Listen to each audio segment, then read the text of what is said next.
नमस्कार दोस्तों, राधे राधे। सभी भक्तजन सुने, आज हम आपको हरतालिका तीज व्रत की पावन कथा सुनाने जा रहे हैं। वे व्रत सुहागिन स्त्रियों के लिए अखंड सौभाग्य और अविवाहित कन्याओं के लिए मनचाहा वर पाने का उपाय माना गया है।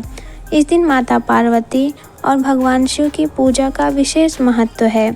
सुहाग चाहने वाली स्त्रियों को इस दिन शंकर पार्वती सहित बालों की मूर्ति बनाकर पूजा करनी चाहिए तथा सुंदर वस्त्रों, कदली स्तंभों से घर को सजाकर नाना प्रकार के मंगल गीतों से रात्रि जागरण करना चाहिए।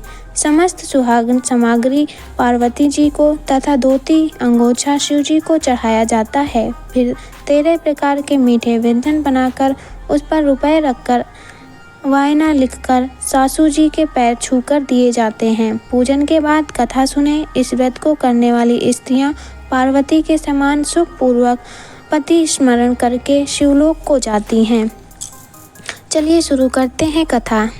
एक बार माता पार्वती ने हिमालय पर्वत पर जाकर गंगा के किनारे शिव जी को पति रूप में पाने के लिए कठिन तपस्या प्रारंभ की थी। उसी घोर तपस्या के समय नारद जी हिमालय के पास गए तथा कहा कि विष्णु भगवान आपकी कन्या के साथ विवाह करना चाहते हैं। नारद जी की बनावटी बात को उनके पिता ने स्वीकार कर लिया। फिर नारद जी विष्णु के पास गए और कहा कि आपका विवाह हिमालय ने पार्वती के साथ करने का निश्चय किया है, वे उसकी स्वीकृति दें। नारद जी ने जाने के पश्चात पिता हिमालय ने माता पार्वती से भगवान विष्णु के साथ निश्चित किया गया विवाह संबंध बतलाया।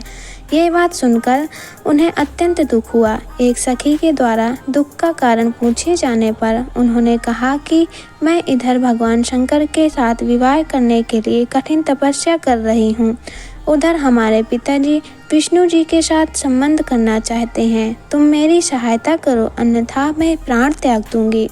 सखी ने धीरज देते हुए कहा, मैं तुम्हें ऐसे वन में ले चलूंगी कि तुम्हारे पिता को पता ही ना चलेगा। इस प्रकार वे सखी की संपत्ति से घने जंगल में गईं। उधर उनके पिता हिमालय घर में इधर उधर खोजने पर जब उन्हें ना पाए तो बहुत चिंतित हुए, क्योंकि नारद से विष्णु के साथ विवाह करने का वचन जो दिया था, वचन भंग की चिंता ने उन्हें मूर्छित कर दिया। तब सभी पर्वत यह तथ्य जानकर उनकी खोज में लग गए। उधर सखी सहित वे सरिता किनारे की एक गुफा में भगवान शिव के नाम का तपस्या करने लगी। भाद्रपद शुक्ल पक्ष तृतीया को उपवास रखकर उन्होंने सिकता का शिवलिंग स्थापित करके पूजन तथा रात्रि जागरण भी किया। उन्होंने इस कठिन व्रत के कारण भगवान को तुरंत पूजन स्थल पर आना ही पड़ा। उनकी मांग तथा इच्छा के अनुसार उनको अर्धांगिनी रूप में माता पार्वती को स्वीकार करना पड़ा। तत्पश्चात भगवान शिव तुरंत कैलाश पर्वत पर चले गए। प्रातः वेला में जब माता पार्वती पूजन सामग्री में नंदी पर छोड़ रही थी, उसी समय हिमालय राज उस स्थान पर पहुंच गए। वे माता पार्वती और भगवान शिव को देखकर पूछने लगे, बेटी तुम यहाँ कैसे आ गई?